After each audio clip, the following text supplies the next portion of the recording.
Officially, welcome everyone to today's webinar on Achieve 3 million plus growth for your home care agency, proven tactics for expansion.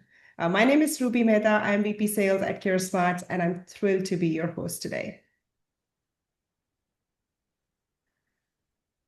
Before we dive in, again, thank you so much for joining in. Just a few quick housekeeping notes here. First of all, this webinar is being recorded, so if you need to step away or want to revisit anything we discussed today, no worries. We will be sharing the recording along with the slide deck after this session. And to keep things running smoothly, all attendees are muted during the presentation, but we definitely want to hear from you. So feel free to drop your questions in the chat or use the Q&A box as we go. We will set aside some time at the end to go through as many questions as we can during the Q&A. Hey, Ruby, I don't mean to interrupt, and we might not be able to switch it while we're live, but it does say that someone said chat is disabled, so they're trying to chat. Okay, let's see.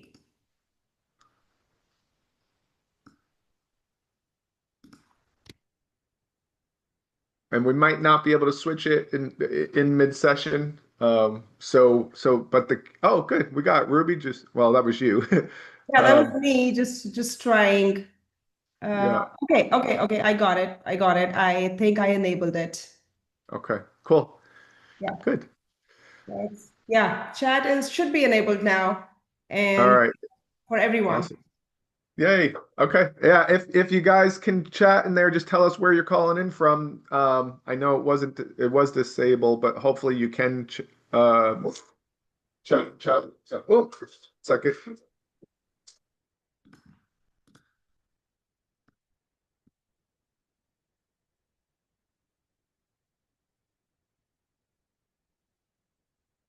It should be enabled now. All right.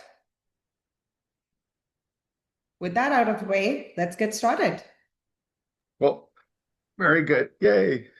Okay. Charles. Great. Here is a quick look at what we'll be covering today. We'll start with a brief introduction to CareSmartz so you have some context about who we are and what we do. And after that, I will introduce our amazing guest. We're really excited to have him with us today. And then we'll move into the discussion where we'll dive into some really valuable insights and real world experiences. Towards the end, we'll open things up for a Q&A. So again, feel free to submit your questions at any time during the session. And finally, we'll wrap things up by sharing a few resources that you can take away and explore further with the webinar. With that, I am going to also, I think there was a broadcast option for LinkedIn people. So let me see real quick. Well, she's doing that. We got Charles from New Jersey. Charles, where in New Jersey are you? I grew up in Marlboro, Manalapan area, Freehold. And then we got Latasha from Mobile, Alabama. And then we got Westward Mass. Hello, hello. And then if there's anyone else on here, just comment in the chat box. Let us know where you guys are calling in from. Yeah, that's awesome. That's awesome. All right. Monique. Hello, Monique. Crawford. Oh, Crawford, New Jersey. Okay. Awesome. Got Tanya, Valencia, Will's on here, Williams on here, Robin, OPME. Hello, hello. How are you? Nate. I'm missing a bunch. Oh, Lisa's on here too. Hey, Lisa. We got Alan, Angela, Billy. Cool. We got a lot of folks on here today. Yeah, from all over. Yeah. Good. Yep. Thank you so much, everyone. All right. So a little bit about CareSmartz now. As your agency aims to scale, whether that's reaching your first million or crossing the 3 million mark, having the right operational foundation is critical. That's where CareSmartz comes in. We're proud to support hundreds of agencies that have scaled successfully using our HIPAA compliant and AI-powered platform. One of our clients saw a 28% increase in revenue within a year of switching to CareSmartz, simply by optimizing scheduling and reducing their missed visits. Another one that I remember grew into 3 new territories using our platform's multi-location tools and real-time business analytics to guide every move. I remember another one using CareSmartz reports, saving up to 12 hours per week on administrative tasks, freeing up valuable time to focus on growth. From Medicaid and private pay billing to caregiver apps, CRM, client-facing portals, we provide everything you need to scale sustainably without scaling your overhead. So if your goal is 3 million plus growth, our goal is to help you get there faster and with full compliance built in. So that's a little bit about CareSmartz. And now our guest speaker. I would like to take a moment here to introduce our esteemed guest speaker. Joining us today is Gregg Mazza, the founder of Home Care Breakthrough Solutions. Hello, Gregg. Hello. Hi. How are you? Good, good. Gregg brings a wealth of experience from the front lines of the home care industry. Not only has he built and scaled his own multi-million-dollar agency, but he's now dedicated to helping other agency owners to do the same, faster and with fewer roadblocks. Through Home Care Breakthrough, Gregg has helped hundreds of agency owners optimize operations, improve caregiver retention, drive exponential growth, and we are honored to have him here with us today to share that real proven strategies that can help your agency achieve that 3 million plus growth and thrive even in today's challenging environment. Welcome again, Gregg. It's a pleasure Thank you, to have Ruby. you with I'm us. excited to be here. I love doing this stuff and I love helping home care owners because I was you guys. So this is fun stuff for me. So if you guys are here, we're going to cover some really good stuff. Glad you guys can make it. And thank you for having me. Awesome. Thank you, Gregg. Thank you. Let's dive right in then. Um, why is hitting that 3 million plus mark such a pivotal milestone for home care agencies, Gregg? Well, I would even say it's, if you're hitting the $2 to $3 million ceiling, it's there's like this tipping point is the best way to explain it, right? It's like where the business grows enough where you have enough revenue coming in, you have enough profit coming in that you can start building in a buffer, start building in a leadership team and getting the business to a point where it can run mostly without you. Just out of curiosity, with those of you that are on here now, how many of you that are, we'll say, below 3 or 4 million in revenue, um, feel like the business is quite consuming, right? That it's taking up a lot of time, energy, mental space. Just out of curiosity from the people that are on here, how many of you guys feel that, like, or at least know what I'm talking about, where the business is just like it's consuming you, you're getting sucked in to a lot of the day to day. And the reason I bring this up is because we talk about this tipping point where you're so much in the business that you don't have enough time and space to work on the business and get it to a point where the business is actually an asset for you versus a thing that you have to do, right? I know we're all doing this because we want to help people, we want to serve people, but I remember being in that place under, 3 million, 2 million in the business, and it consumed my life. Right? Not a lot of sleep, worry, stress. What if we lose the 24/7? So to really get the business to the next level, and get it to a point, like there was one point I took 9 months off from the business. I share this with you not to, to try to impress you, but to let you, impress upon you, it's possible for you with the right systems and with the right structure, and that this business, in the process of growing and scaling, now you can serve your clients at an even higher level versus being sucked into everything that's happening inside of the business. So that for me is like, people plateau, and it's usually because they're missing a few key pieces, and but it's possible to get to that other side. Yeah, that makes so much sense, Greg. Now let's talk about the flip side here. What's the real opportunity cost when an agency plateaus just under the 3 million ceiling? Well, as far as opportunity cost, and to a large extent, it's your own sanity. That's real. Like there was a point inside of the business where I felt like I was going to have a nervous breakdown. It's like I didn't have a big enough team. I had to fire my branch manager on the spot. No, I don't want to get into the reasons why, but I literally had to fire her that day. And I didn't have the right structure. I didn't have the right systems in place. And the opportunity cost is not only is it financial, but it's also it's your sanity. It's constantly worrying, what if? What if this big case ends? What if this happens? What if that happens? So, there's a lot of opportunity cost, and most of it is your own well-being. Powerful insights here, Greg. Um, you've talked a lot about scalable systems. Can you walk us through how implementing those systems actually unlocks the next tier of revenue? Yeah.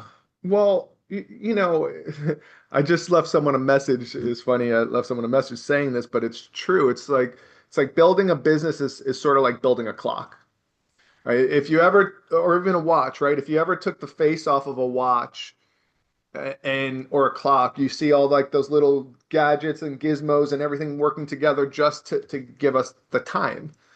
Well, to me, building a business, in order to do that, you have to have these systems in place. And what I found in home care, it's like the two primary systems is you have to get good at getting clients and you have to get good at finding and keeping caregivers. Like that, those systems help you scale. If you don't have those dialed in, which we'll talk a little bit about in I think one of the next slides, if you don't have those things dialed in, it makes it harder to get to that tipping point that I was talking about, getting past that tipping point where now you've got enough time or resources to start building out the team underneath you and have a little bit more time freedom. Those of you that are under 2 million, Tanya, I know you said you're not even at a million yet. It's like I don't care what size you are, getting good at getting clients, getting good at getting caregivers, those are the two primary systems. And then after that, the next piece is, I call it kind of like the glue. It's like your management system, right? Your management system is where you start building in the infrastructure, the systems, the SOPs, your meeting structure, the KPIs, and all of those things kind of unlock that next level where you can start creating time freedom, right? And that's why getting to those next levels is important. It's not, I'm not saying that that has to be your desire or goal. It was for me, right? And I see it with a lot of other home care owners that I work with. It's like you get stuck in this phase, and in order to get to the next level, systems is like really an important piece of the puzzle. And systems can include things like technology as well. And actually, I say should include things like technology. When you start to create more efficiencies inside of the business, especially with repetitive tasks, it makes it easier to sort of scale the company. Absolutely. Yeah, well said, Greg. Um, now that we've covered why 3 million plus is such a critical milestone, let's pivot to roadblocks. And the pillar number one is endless flow of clients. Yeah, Many agencies hit that 1 to 3 million range and then stop. yeah, So, yeah. Greg, what are the top three reasons that this happens? So, and I was thinking about this because I feel like there's a lot, but I'm gonna cover what I see as the top three. The first is they don't make growth a priority. And for those of you that have been in this industry for any amount of time, you know what I'm talking about when I say this, but there's attrition, meaning our clients die, our clients get better, our clients move into assisted living facilities, right? And if you don't make growth a focus and you're just relying on, let's say, organic, it's not that you can't build a good company just off of organic growth. You can, but you also put yourself in a vulnerable position where if you don't have enough leads and cases to a point where you're outpacing the attrition, then your business is at some level of risk, right? So they don't make it a priority. it's just sort of an afterthought. They get sucked into the office, they get sucked into this problem. They're not delegating well enough, and they're doing these tedious things that take away from growth. And I see it often. You don't have time to focus on growth, you're going to struggle. The second thing is, I see, like even at this session, right? You go to webinars, you go to events, if you're part of a franchise, you go to this conference and you get these cool ideas, these tactics. You're like, oh, I should go, run an event at a assisted living facility and do a health fair, and I should do this and I should do. So they have these tactics and they throw a whole bunch of stuff against the wall. And some of it gets you something, right? So you're like, oh, wow, this is great. This worked. Or you do a networking, oh, like this worked. You get one little nugget and you're led to believe that it's working. But the problem is that you might get a little hit here and there, but if you don't have a strategy behind what you're doing, then your growth eventually will stagnate or you'll lose out to other competitors, right? There, Sun Tzu, I don't know if any of you guys are familiar with him. He's got a quote. Uh, he says, strategy without tactics is the slowest route to victory, right? Strategy without tactics is the slowest route to victory.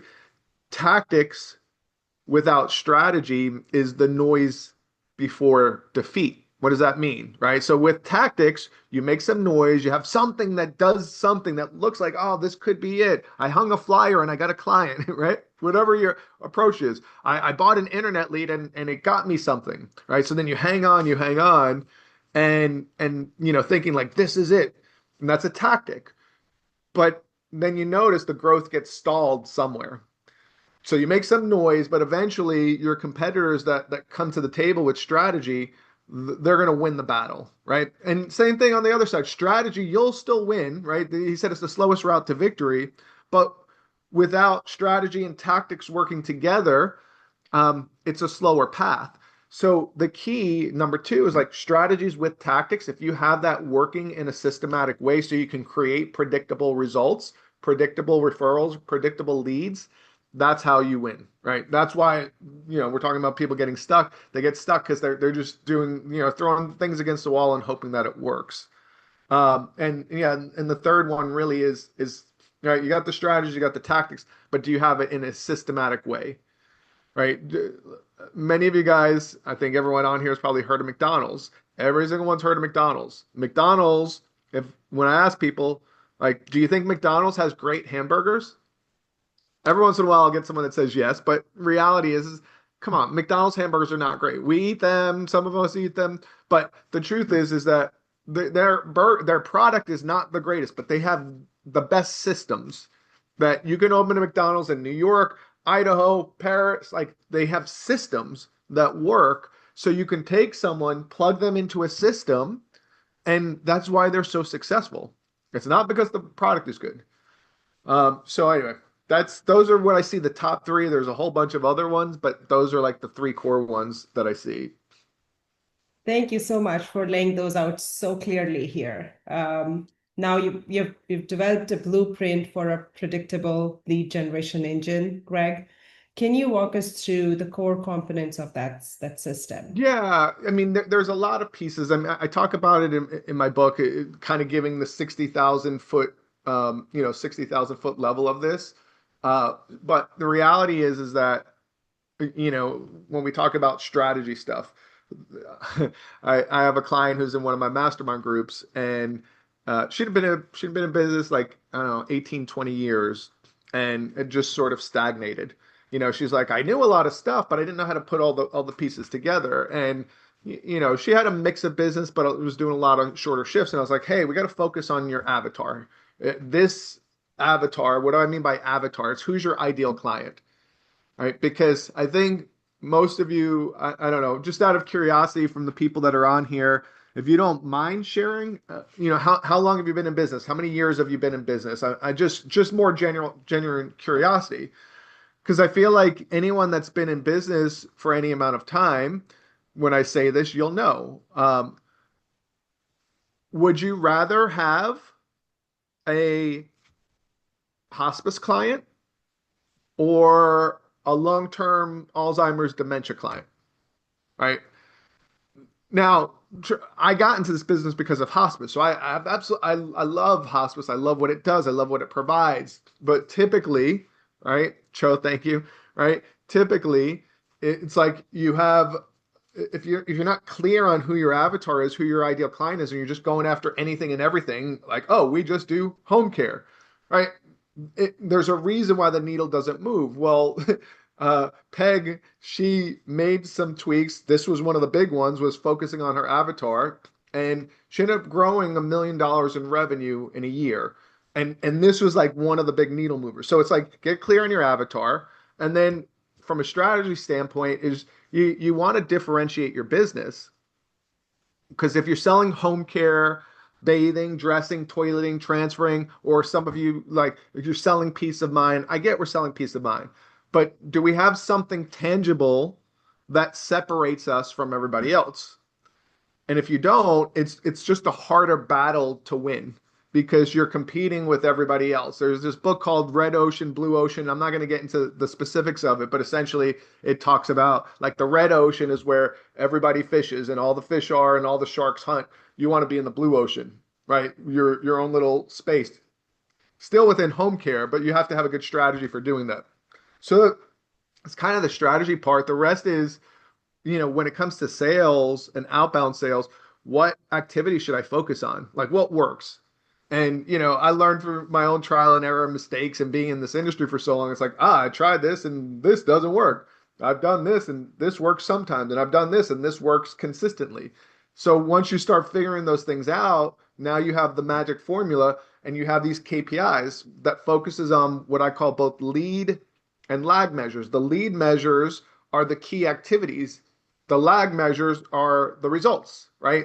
I got this many referrals, I got this much in billable hours. But we want to make sure we're addressing the lead measures and the key activities, because if you do that and you stay consistent with it, with a good strategy, right, that's going to get you far. The rest is, okay, the tactics, right? How do I connect with the gatekeeper effectively? What pre-qualifying questions should I be asking to make sure I'm, number one, calling on the right accounts, and number two, bringing some of these, I call them pain points or desires or whiffums, right? Bringing those things to the table. And then I think one of the most important things that people miss is it's your pitch. It's like, well, when you're talking about your company, how do you present it in a way that it lands? And we have a process. I learned this from a mentor a long time ago, and it was like the biggest needle mover in my business and has been with my clients. But a process I learned for how do you present your services in a way, and you don't have to be like this great orator, great speaker. It's just understanding the psychology of how people operate and how they make decisions. And then when you're effective in your pitch, the results come versus, hey, here's our brochures, give us a call. Hey, we got great caregivers, give us a call. Hey, we got this really cool program, give us a call. Like there needs to be a little bit more structure to it. And then other things like what's my reason to go back, and why am I going to call them this time, and how to ask for referrals. Like there's a lot of tactics that go into it. I wish we had days to talk about like each one, but the reality is that understanding that if you have a good system, kind of like a McDonald's, then Peg's your aunt. Oh, awesome. I love it. So if you have a good system, then you just duplicate it. That's it. You just do it. You just follow the system and you follow the structure, and it works. Excellent. I know we can spend hours and hours talking about I can spend days on that. Yeah, because it's not that it's hard. It's just, it's like I've been in sales and marketing for 25 plus years. So it's like taking 25 years of knowledge and compressing it into a 1 hour session or 10-minute session, really, in this case. Yeah. Okay, so once that engine is humming, the next challenge is converting inquiries into paying clients Uh-huh. at Yeah. consistently. And What no, steps no, should just it's agents take? important. Yeah, it is so important to really to optimize that conversion process. What do you suggest? Well, there's a lot of pieces to that. And same thing, it's like, I think everything in your business should have a system, especially if you guys want to get to a point where the business is running without you. You have a system, you plug the right person in that seat. but there's a lot of components to it, right? I'll share just some of the higher level things. First thing is really understanding this is something you guys should be measuring. You should be measuring your conversions, meaning how many leads did you get, how many turned into an assessment, and how many assessments did you do, and how many turned into paying clients. This is something that should be tracked because you want to benchmark against that and make sure that you're performing at or above, at least industry averages. Okay. Lead to assessment, industry average floats around 40%, 38 to 42. But, our clients, I tell them target 50%. Now, little caveat, some of this is based on your mix of business, right? So if you're just Medicaid, as long as you can staff it, it's yours, right? VA, as long as you can staff it, it's yours. I'm referencing a little bit more private pay, but even with private pay, internet leads don't convert as high as direct referrals. It just is what it is, right? So these are just averages, right? Some of it's going to be based on your mix of business. If you're getting a lot of internet leads, your conversions are probably going to be lower because they don't convert as well. So you got to track it. And I'll just share some of the highlights of this, Ruby, because there's a lot to it. And I know we won't have time, but I'll share some of the key things. Number one is I find that a lot of agencies or the people doing the intake calls, they don't spend enough time on what I call the needs analysis, right? The needs analysis is really getting to the root of what do they want? What are their pain points? What's important to them when choosing a home care agency? And then when you're good at this, you start to learn how to ask what I call leading questions. The leading questions should lead them down a path to things that either they need or not even sure that they need, but they do. And you're leading them down a path. So a good intake call is designed to bring these things to the surface and then communicate in a way where you highlight what your company does, how it does it in a unique way, and how that unique value proposition can address their needs. Like that's where the rubber hits the road when it comes to conversions. And if you do that well, when you go out and do the assessment, it typically becomes a formality. What do I mean by that? Like there were many quarters in my business where we had 100% conversion. Like if we got into the living room, we converted 100% of the time, some quarters, but usually between 95 and 100% of the time. So there's an effective way to do that. The other like big piece is, I'll share two big pieces: tapping into emotion, right? People tend to make decisions based on emotion, and then they use logic to back it up. And then another thing that I'll talk about is something I call future pacing.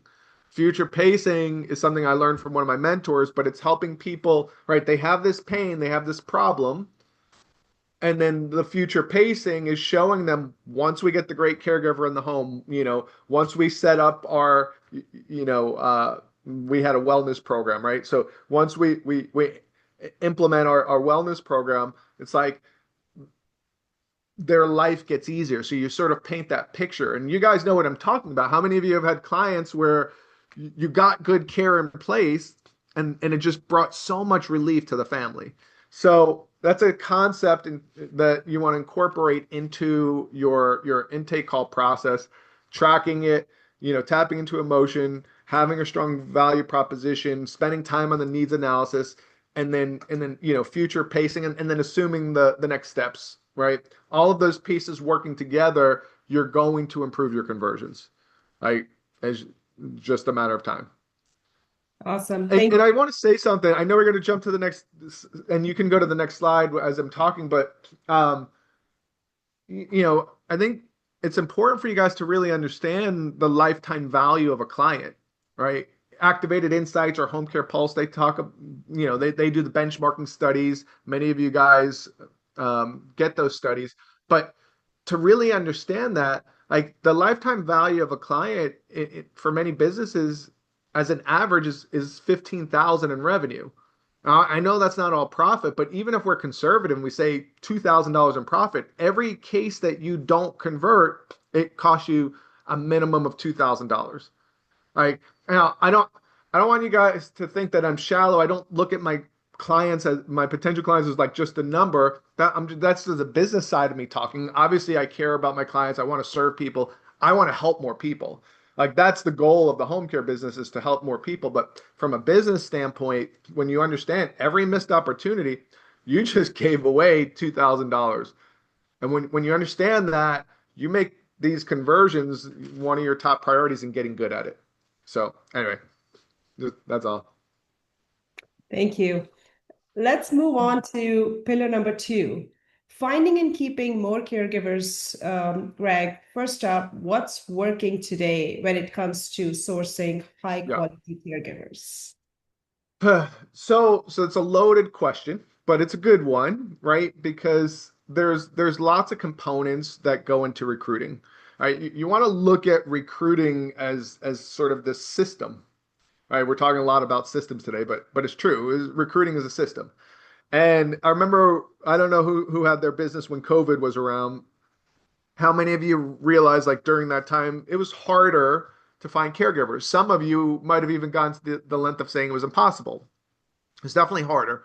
But I saw my clients, they were getting the business, but then all of a sudden like, I'm having trouble getting caregivers. So I spent time just sort of breaking down recruiting, and I think to understand what's working, it's a good question and I will answer it. But the most important way to approach recruiting is to actually look at it from the perspective of what's not working within your recruiting system, because I broke it down into four gaps. Gap number one is we're not getting enough applications.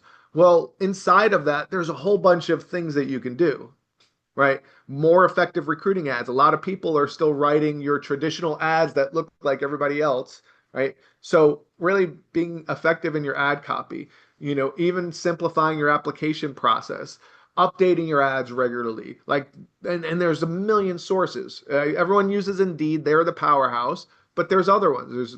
And some work better in some markets than others. So it can't be like a one size fits all, but to be able to do that in an effective way, and write effective copy, and really get targeted on who you're trying to source. That's the first thing. The gap number two is getting caregivers to show up for interviews. I was on the phone, well, not on the phone. One of my training calls today with a group of clients. Someone had set up like, I don't know, 10 or 12 interviews and two showed. And so I call that a gap number two issue, right? And there's lots of things you can do, setting up automations, right? Using technology. But also your pre-screening process matters. It's probably one of the most important things you do. Most people treat their pre-screening process with caregivers as a logistical thing. What do I mean by that? It's like, oh, well, are you certified? Do you have a driver's license? Da, da, da, da. Like this happened even in my office, and I'm listening. I'm like, you're missing it. Like recruiting, especially today, especially in our industry, especially since caregivers have 35 million opportunities. We're not the only one, right? Like it, everyone on here at some point probably worked for a company and you had to sell yourself on the company. Well, it's reverse in our industry. We actually have to sell the caregivers on our company. And it's a little bit of a reverse way of thinking about recruiting, but recruiting is a sales process. We're selling them, they're not selling us anymore. Now, of course, we want good people, right? But the truth is that there's your recruiting pre-screening process is more of a sales process. Okay. And when you understand that, it's a sales and a marketing process.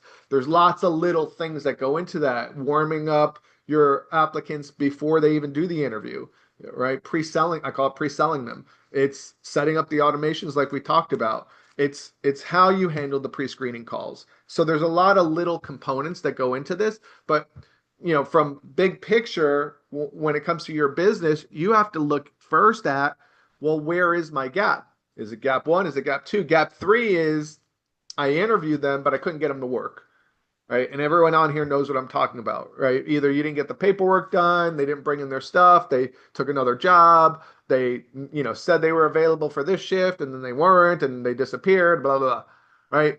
So inside of that, there's a whole bunch of things that go into, well, how do we minimize that happening, right? You're never going to eliminate it completely, but there's, how quickly you get them processed. If you're strategically recruiting, which I can talk a little bit more about if there's time permitting, it's getting their buy-in, getting them bought into the company and the mission and the vision and where you're going.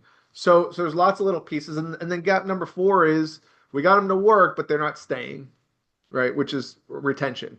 And then inside of retention, there's 5, 10, 15 things that you could do. So there's lots of things that are working. The question is what what do we need to fix for you? Right? Because we can throw a whole bunch of stuff against the wall, but we have to look at what are our main challenges first. And you should have recruiting KPI set up if you don't. So this way you know, here's how many applications we need. Here's how many interviews we scheduled. Here's how many that showed up. Here's our interview show up rate. Here's how many we hired. Here's our hire rate. And then, tracking retention. When you know these things, then you can look at the biggest gaping one, and then we start chipping away at that, right? Usually you can get better in all of the areas, right? But we're not going to work on all the areas at once. We're going to work on the highest priority ones that are going to move the needle. Does that make sense? Absolutely. And I just don't want to interrupt because you're really sliding into the next track, which is retention and Yep. practices to reduce churn. That's exactly what we want to talk about a little bit. Yep. They've hired the right candidate, what are some of the engagement practices or Sure. onboarding practices to reduce churn? So I'll share this. This is I think people often miss this. Um, and it's not that they're not doing any of it, but they're missing it at the core fundamental, like the depth of what needs to happen to get. When I talk about getting buy-in, it's getting buy-in. That's emotional buy-in, excitement, urgency, and there's a lot of things that go into that. So part of what's important is like really being a mission-driven organization, and not just like, hey, we want to take care of our clients and we want to help them age in place. Like I talk about, we had a wellness program. Our caregivers loved it because it was just changing the face of home care, and they were bought into that. So the fact that they were bought into that and they got excited about it, I had caregivers that were willing to work for us for $2 less an hour than what they were going to get at Moffitt Cancer Center or another facility because they just wanted to be a part of this. So that's one piece. Obviously, I think showing that you value and appreciate your caregivers is important. There's other things too that like there's lots of different strategies, but if you can get your caregivers bought in at the heart level, okay, what do I mean by the heart level? It's like getting their emotional buy-in, then it changes everything. Like I had a client, and by the way, this is something that is not just in one part of your recruiting process. This is actually something that is really even from your ad copy. Like our ad copy had some emotional buy-in, or at least some emotional components to it. So you look at the whole continuum of all the touch points that you have with caregivers and how you can tap into emotion. And I had a client who's been with me for, probably 2.5, 3 years, and I talked about it a lot. I was like, you got to get the emotional buy-in. And she's like, Greg, I don't know why I didn't listen to you. She's like, I feel silly. She's like, it's not that I didn't want to listen. She's like, but I wasn't like, I heard you say it like 10 times and it finally just landed. And we looked at our whole recruiting process and we looked for ways to tap into emotion. And their hires went from 8 in a month to 28 in a month just with that, right? So I bring this up because it's like, all right, how are you doing that? Or how are you not doing that right now? And go look at your processes. And that's one of many things that can help you with recruiting, and probably one of the bigger needle movers. And I guess I'll just jump into the next one because it's they really do tie together, which is the building the culture of loyalty, Yep. right? So what I just talked about addresses both of those bullet points, which is getting that emotional buy-in, being mission focused. And it certainly helps if you have a referral program, a formalized referral program, but it's the culture of what you're creating inside of your company. And I feel like everyone's got a culture, but is it mission, vision driven? Is it something that taps into the heart level of your caregivers? And then what does that look like? Like, how do you carry that out? How do you reinforce that the vision and the values and who you are as a company? And that's just a process, right? It's an ongoing process. Absolutely. Thank you so much, Greg. With that steady pipeline of top-notch caregivers and the right engagement practices, I think agencies can power their growth and maintain that quality of care they need. That's a very essential piece here. Now let's tackle this last pillar here, which is management and leadership systems. So first, Greg, uh, what core systems should agencies implement today to eliminate their day-to-day chaos? So, yeah, I was, when I was sitting with the slide, I was like, this one's a beast, right? It's not that it's not that it's complicated. It's just that um, it's having an overarching management system inside of the business. And I'll try to give you an explanation or an understanding of what I mean by a management system. There's a lot of components that go into it. That's why I say it's a beast, because it's like, we talked about culture already, getting clear on the vision. Um, you know, I think optimizing your two drivers, which is sales and recruiting, establishing KPIs and being able to like understand your numbers, um, your weekly meeting structure, your what I call SOPs or standard operating procedures. Like there's a lot of pieces that go into establishing a management system inside of the business.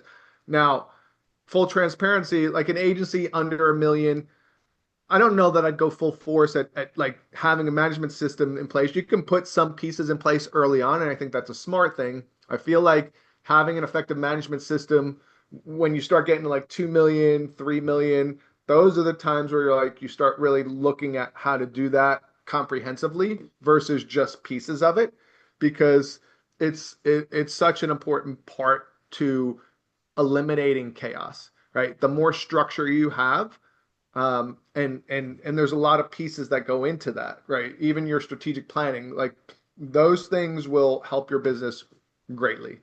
Um, so I think that's the first part, is understanding that like if you don't have a management system, chaos is going to happen, right? If you don't have systems, if you don't have structure, especially a management system, chaos ensues. And I think there is more to it than that. And I'll probably maybe hit some of these other bullets that you have on here because they're all intertwined, Yes, yes, right? absolutely.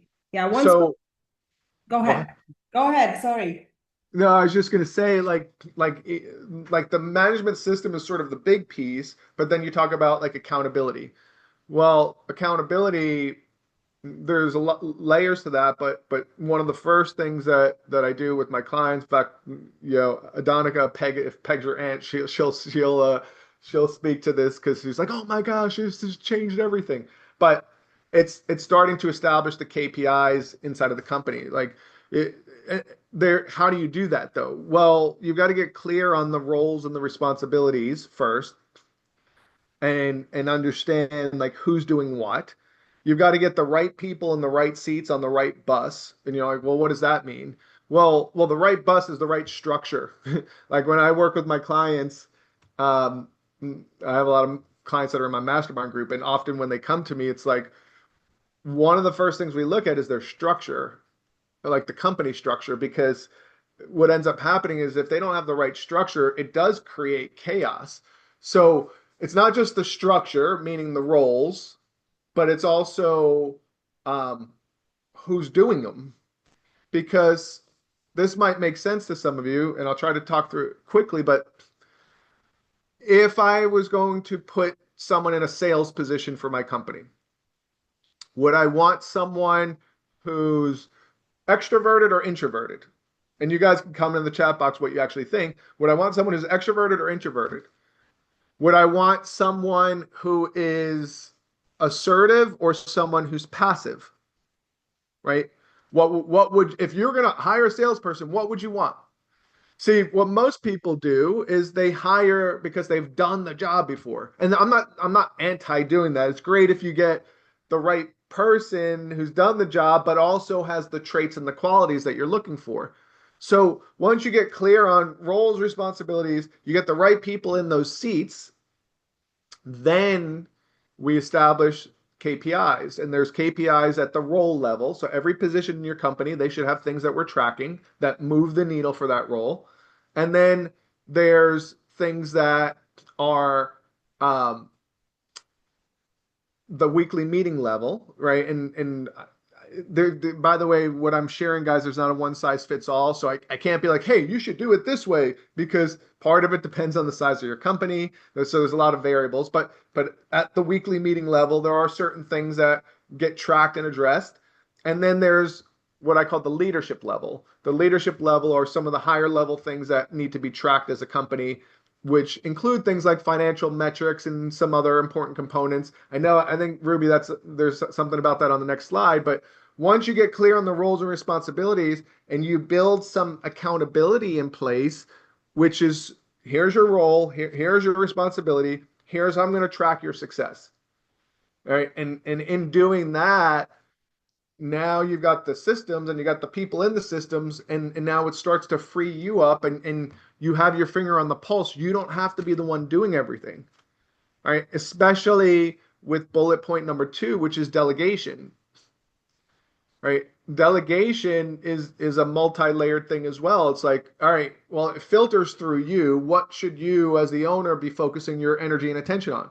What are you good at? Right? Where something we do with our mastermind clients, I call it highest and best use. What's your highest and best use in your role? And same thing with everyone else in the company. Like, what are their highest and best uses? Right? And when we understand that, and you have the right people doing the right things, and you start to delegate and you've got accountability built in, now you're starting to free yourself up.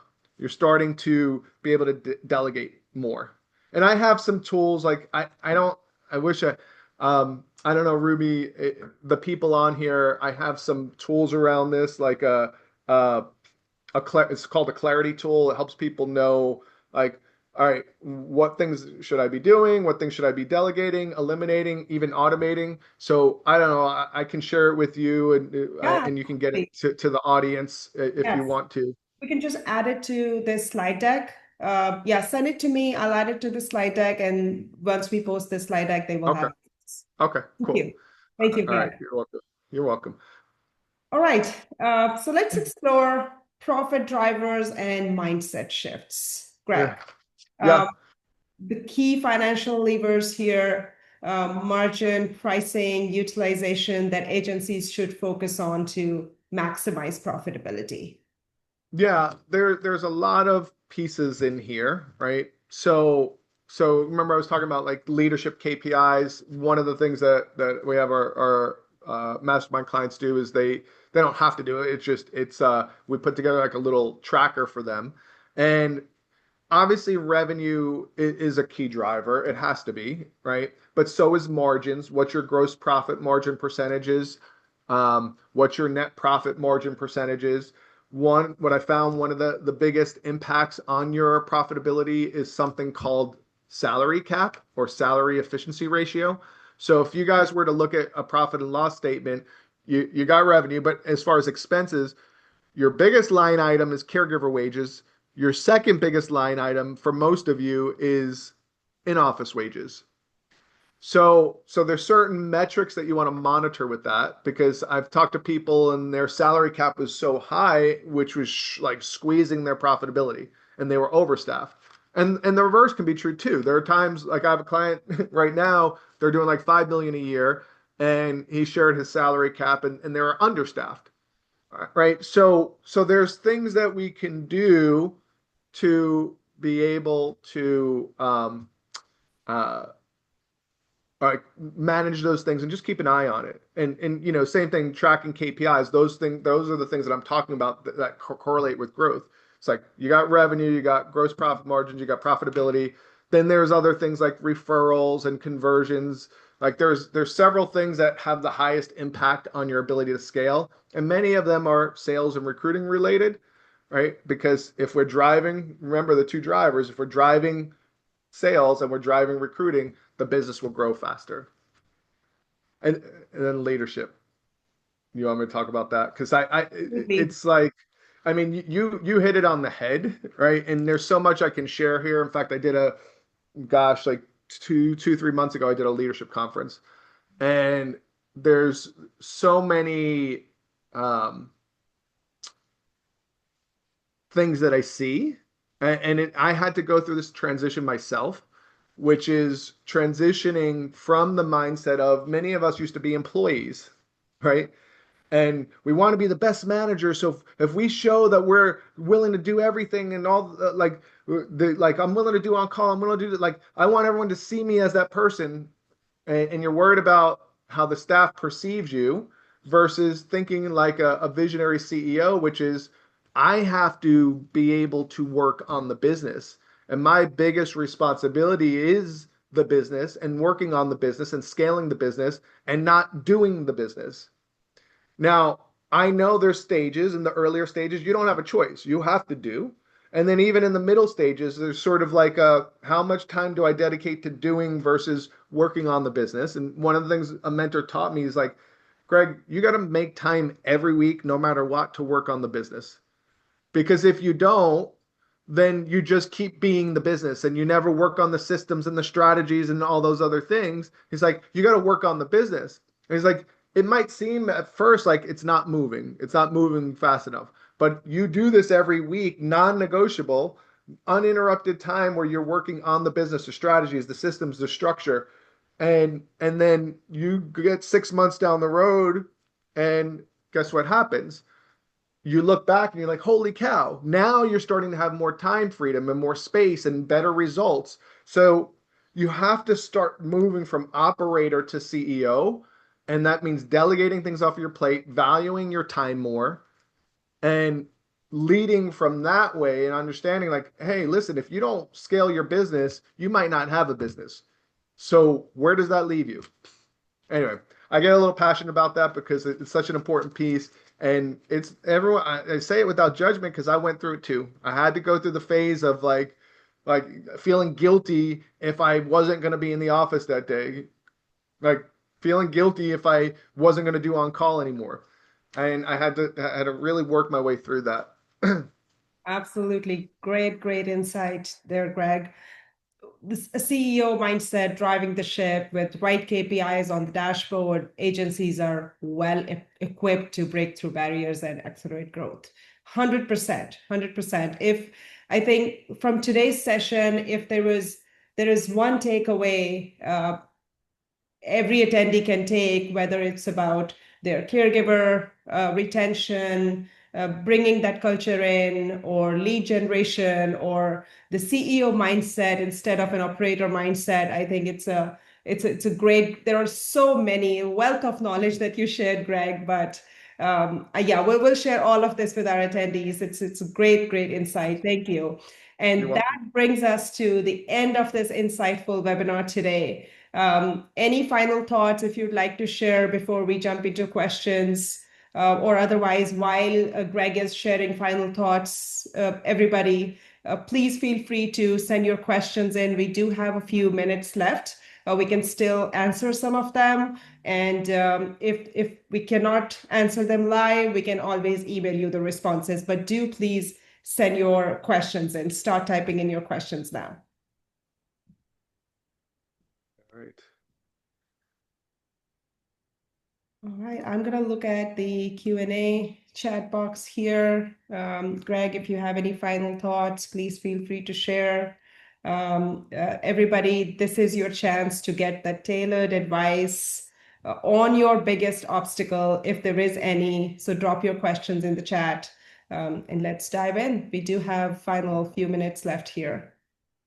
Yeah, if there's any questions, I'm happy to share it, Cho. I know you'll be on our mastermind calls, and but if anyone else on here that doesn't know me, what's the difference between 3 million level and the 5 million level? So it depends. William's asking me, it depends, right? Because, um, I've got clients, a lot of my clients are private pay. I've got some clients that are Medicaid with private pay. So it's just like this mix. And you can have a Medicaid business that's doing 5, 10 million a year, but there's different levels. So everybody's needs are they're really different, right? So without knowing your business and being able to look under the hood, I don't know what the next strategic move is for you. Sometimes it's like I'll have a client.